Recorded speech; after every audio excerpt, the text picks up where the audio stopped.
विद्यार्थी मित्रांनो, आपल्याला यापुढेचा घटक घटत्या सीमांत उपयोगिता सिद्धांताचा अभ्यास, सिद्धांताच्या अपवादांचा अभ्यास करायचा आहे.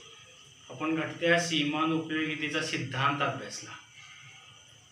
आता त्या सिद्धांताचे अपवाद अभ्यासायचे. सिद्धांताचे अपवाद हे म्हणजे सिद्धांताचे अपवाद हा सिद्धांताच्या परीक्षणाचा भाग आहे. सिद्धांताचं आपण परीक्षण या ठिकाणी करतोय. सिद्धांतामध्ये काय काय येतं? प्रस्तावना, विधान, पत्र किंवा उदाहरण, आकृती हे सिद्धांताचे भाग आहेत. त्या ठिकाणी सिद्धांत झाला. आता सिद्धांताचे अपवाद बघायचे. तत्पूर्वी अपवाद हा शब्द तुम्हाला नवीन नाही. आपण अपवाद कशाला म्हणतो? व्यवहारात एखादी गोष्ट एखाद्या घटनेला लागू होत नसेल तर त्याला ती गोष्ट त्या घटनेला अपवाद आहे असं म्हणतो. त्याच पद्धतीने सिद्धांताचे अपवाद म्हणजे काय? सिद्धांतामध्ये जो काही विचार सांगितला आहे किंवा जो सिद्धांत आहे आपला, काय सिद्धांत आहे की एखाद्या वस्तू साठा जेव्हा वाढत जातो तेव्हा तिची उपयोगिता घटत जाते, हा आपला सिद्धांत आहे. थोडक्यात सिद्धांताचा विचार आहे. मग या सिद्धांताला, या विचाराला काही गोष्टी लागू होत नाहीत असं काही अर्थज्ञांनी सांगितलेले, काही विचारवंतांनी सांगितलेले. म्हणजे डॉक्टर मार्शल यांनी घटत्या सीमांत उपयोगितेचा सिद्धांत मांडला की काय, वस्तू साठा वाढत गेल्यानंतर तिची उपयोगिता घटत जाते असं मांडलं. परंतु काही अर्थज्ञांनी, काही विचारवंतांनी त्याला काही अपवाद सांगितलेले आहेत. काही गोष्टींना तो सिद्धांत लागू होत नाही असं म्हटलेलं आहे. म्हणून त्यांनी कोणते मुद्दे मांडले, कोणते अपवाद मांडले, त्या अपवादांचा आपल्याला अभ्यास करायचा आहे. आणि यामध्ये एक लक्षात घ्यावं लागेल की ते सगळे आपण जर डिटेल विचार केला तर ते अपवाद खऱ्या अर्थानं नाहीत.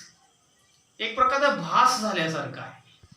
खरे वाटतात परंतु अंतिमतः सिद्धांताच्या परिभाषेत, सिद्धांत चौकटीत विचार केल्यानंतर ते अपवाद होऊ शकत नाहीत असं पण लक्षात येईल. परंतु या ठिकाणी त्या अपवादांचा डिटेल आपण अभ्यास करूया. कसे आहेत ते, काय मांडलेले आहेत आणि कसे आहेत त्याचं स्वरूप हे बघूया. मग त्या इतर विचारवंतांनी काय मांडलेलं आहे, या सिद्धांताला काय अपवाद दर्शवताना काय मांडलेलं आहे? छंद ही गोष्ट की या सिद्धांताला ते अपवाद आहे असे म्हणलेले आहेत. आपल्याला माहिती आहे की अनेक व्यक्तींना अनेक गोष्टींचा छंद असतो. कोणाला पोस्टाची तिकिटे गोळा करण्याचा छंद असतो, दुर्मिळ चित्रे, नाणी, तिकीट गोळा करण्याचा छंद असतो, संग्रह करण्याचा छंद असतो, हे आपल्याला माहिती आहे. कोणाला संगीत ऐकण्याची, गाणे ऐकण्याची आवड असतो, छंद असतो. कोणाला पुस्तक वाचनाचा छंद असतो. हे सगळे छंद आहेत.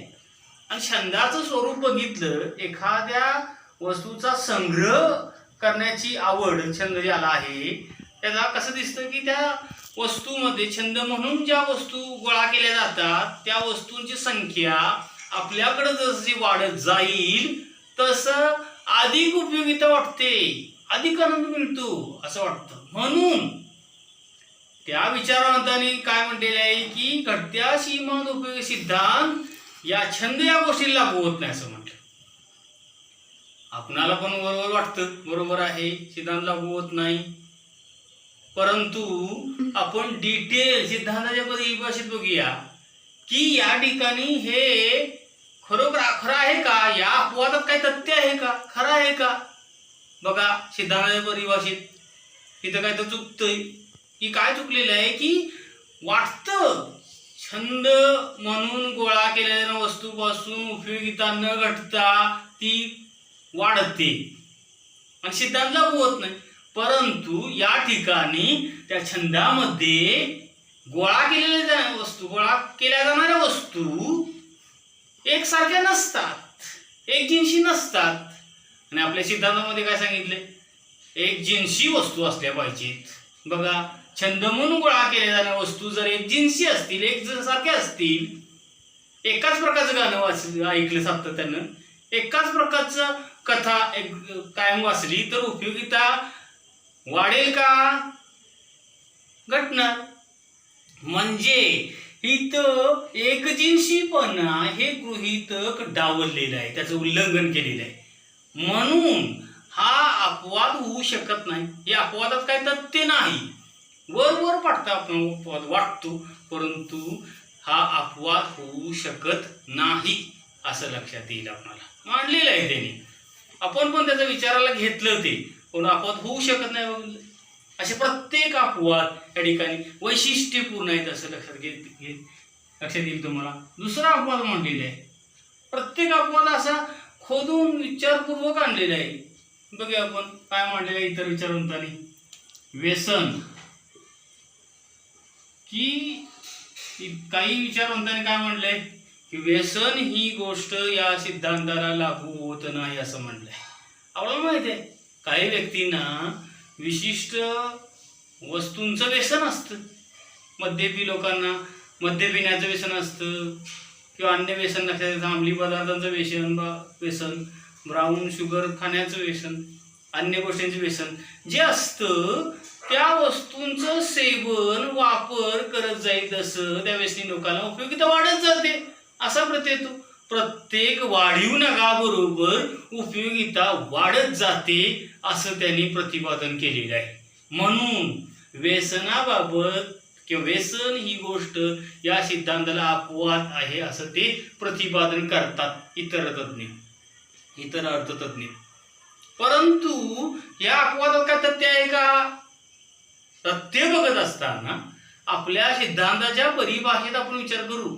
सिद्धांतामध्ये उपभोक्ता कसला अपेक्षित धरलाय? लक्षात येतं, विवेकशील उपभोक्ता, विचारपूर्वक वर्तन करणारा. आणि हे व्यसनी व्यक्ती विवेकशील असतात का? त्यामुळं ह्या अपवादाचा विचार करण्याचीच गरज नाही. विवेकशीलता हे गृहीतक इथं डावललंय. म्हणून इथं सुद्धा वर पाहता वाटतं व्यसनाला हा सिद्धांत लागू होत नाही, परंतु इथं विवेकशीलता नसते. म्हणून व्यसन ही गोष्ट अपवाद आहे असं म्हणता येत नाही. ह्या अपवादात तथ्य नाही, अपवाद खरा नाही. त्यानंतर तिसरा अपवाद त्या ठिकाणी मांडलेला आहे बघा, सत्ता हा अपवाद मांडलेला आहे. अपवाद अभ्यासताना नेहमी डॉक्टर मार्शल यांचा सिद्धांत लक्षात घ्यायचा आपण, किंवा डॉक्टर मार्शल काय म्हणतात, कोणत्या वस्तू साठा वाढत जाईल तशी उपयोगिता घटत जाते. परंतु इतर अर्थज्ञांनी काय म्हणलंय ते त्या काही वस्तूंच्या बाबत असेल, पण सत्ता या गोष्टीला हा सिद्धांत लागू होत नाही असं म्हणलं. कारण ते काय म्हणतात की सत्ता जेवढी मिळेल तेवढी कमी वाटते, तेवढी हवी वाटते, उपयोगिता वाढत जाते. आमदार झाल्यानंतर खासदार झाल्यानंतर एखादा मंत्री, चांगला मंत्री झाल्यानंतर एखादा चांगलं खातेपद, असं सत्ता हवीशी वाटते असं ते म्हणतात. सत्तेची म्हणजे या ठिकाणी सत्ता मिळेल तेवढी कमीच आहे, उपयोगिता वाढत जाते. आणि सिद्धांताप्रमाणे आढळून येत नाही सत्तेबाबत. म्हणून सत्ता ही गोष्ट ते अपवाद आहे असं प्रतिपादन करतात. परंतु इथं सुद्धा काय, सत्तेची लालसा असणं हे विवेकशीलतेचं लक्षण नाही. इथं विवेकशीलता दिसलेली नाही. सिद्धांतामध्ये विवेकशीलता गृहीत मानले. म्हणून सत्ता ही गोष्ट सुद्धा इथं अपवाद होऊ शकत नाही असं म्हटलेलं आहे. त्यानंतर चौथा, पैसा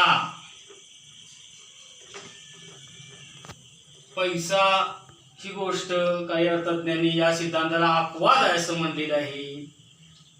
मग कारण इतर डॉक्टर मार्शल यांनी जो सिद्धांत सांगितला तो भले इतर वस्तू लागू पडत असेल असं ते म्हणतात, उपयोगिता घडत जाईल, पण पैशाबाबत हा सिद्धांत लागू होत नाही. कारण व्यक्तींना जेवढा पैसा मिळेल तेवढा तो हवासा वाटतो. म्हणून हवा असं वाटतं म्हणजे उपयोगिता वाढत जाणे आणि सिद्धांत लागू न होणे. म्हणून पैसा ही गोष्ट पैशाला हा सिद्धांत अपवाद मानला जातो. पैसा ही गोष्ट या सिद्धांताला अपवाद मानली जाते. परंतु आपण डिटेल विचार करता बघा, आणि काही अर्थात त्यांनी पण म्हटले पैशाला सुद्धा हा सिद्धांत लागू होतो. आपल्याला लक्षात येईल की श्रीमंत व्यक्तींपेक्षा गरिबांना पैशाची उपयोगिता जास्त असते. श्रीमंतांना कमी आणि गरिबांना जास्त असं आढळून येईल. श्रीमंतांच्याकडे जास्त पैसा असतो त्याची उपयोगिता कमी, गरिबांच्याकडे कमी पैसा असतो त्याची उपयोगिता त्यांना ज्यादा वाटते. आता हे उदाहरण लक्षात येण्यासाठी म्हणजे पैशाला सुद्धा हा गोष्ट लागू होते सांगण्यासाठी एक कॉन्ट्रास्टचं उदाहरण तुमच्यासमोर ठेवणार आहे. एक लखपती कोट्याधीश व्यक्ती आहे आणि आपल्या अशा घाई गडबडींपुढे जात आहे तो, आणि त्याच्याकडून अशी गफलतीने 100 रुपयाची नोट गहाळ झाली. व्यक्ती एखादी 100 नोट गहाळ झाली हिशोब लावताना थोडासा विचार करेल की शोधाशोध करेल, इकडे तिकडे बघेल, फारसं मनाला लावून घेईल का तो? कोट्याधीश आहे बघा, फार 100 नोटी काय झालं माझं, मी असा कसा काय करू आता, डोक्याला हात लावून बसेल का? नाही, लगेच एक थोडा वेळ विचार करेल आणि विचार सोडून देईल, कुठं तर पडले असेल वगैरे गेले असेल. तेच एखादा कामगार आहे बघा आणि त्याच्या घाईकडून त्याच्या हातातून ती 100ची नोट गहाळ झालेली आहे, त्याच्याकडे आधीच कमी पैसा असतो आणि अशा परिस्थितीत त्याची 100ची नोट गहाळ झाल्यानंतर त्याला तो किती शोधाशोध करेल, मनाला किती ताप करेल, माझी 100 नोट कुठे गेली कुठे, सगळं घर शोधून काढेल, रागाराग करेल. यातून काय व्यक्त होते की त्याला त्याच्याकडे असलेल्या पैसे कमी असतात त्यामुळे त्याची उपयोगिता ज्यादा वाटते, आणि त्या श्रीमंत व्यक्तीकडे ज्यादा पैसे असतात त्यामुळं फारसं मनस्ताप होणार नाही, उपयोगिता ज्यादा पैसे असल्यामुळे उपयोगिता कमी. म्हणून काही अर्थज्ञ म्हणतात पैशाबाबत पैसा ही गोष्ट या सिद्धांताला अपवाद ठरते. वाढत जाईल तशी ती उपयोगिता वाढत जाते, परंतु पैशाला सुद्धा हा सिद्धांत लागू होतो. म्हणजे पैसा जास्त झाला की त्याची उपयोगिता कमी, पैसा कमी असला की त्याची उपयोगिता ज्यादा. सिद्धांतामध्ये सांगितलं एखादा वस्तू साठा जास्त असतो त्या उपयोगिता कमी. त्या पद्धतीनं पैशाला सुद्धा पैसा ही गोष्ट या सिद्धांताला अपवाद होऊ शकत नाही, म्हणजे त्याला लागू पडतो असे सिद्धांत. त्यानंतर कंजूस व्यक्ती आपण बघितले, त्यामध्ये या पद्धतीने येईल. कंजूस व्यक्ती हा मुद्दा घेतलेल्या पुस्तकात जरा बघा. अशा पद्धतीनं डॉक्टर मार्शल यांनी घटत्यासीमान उपयोगितेचा जो सिद्धांत मांडला त्या सिद्धांताला काही अर्थज्ञांनी, काही विचारवंतांनी काही अपवाद आहे असं दाखवलेले आहे, परंतु ते सर्व अपवाद हे वरवरचे आहे, भास होतो, खरे नाही. आपण प्रत्येक मुद्द्यामध्ये बघितले ते. तुम्ही विचार करा, बरोबर वाटतं, खरे वाटतात, परंतु अंतिमता ते खरे नाही. सिद्धांताच्या परिभाषेला किंवा गृहीतांना डावलणारे आहेत. म्हणून हा सिद्धांत जवळजवळ सर्व वस्तूंना लागू होतो. म्हणून हा अर्थशास्त्रातील एक महत्वाचा सिद्धांत आहे. अशा पद्धतीनं अपवादांचा अभ्यास करत असताना की कोणते कोणते अपवाद सांगितलेले आहेत आणि ते कसे खरे नाहीत हे या ठिकाणी स्पष्ट नेहमी करायचं. अशा पद्धतीने सिद्धांताचे अपवाद हा घटक आपला झालेला आहे.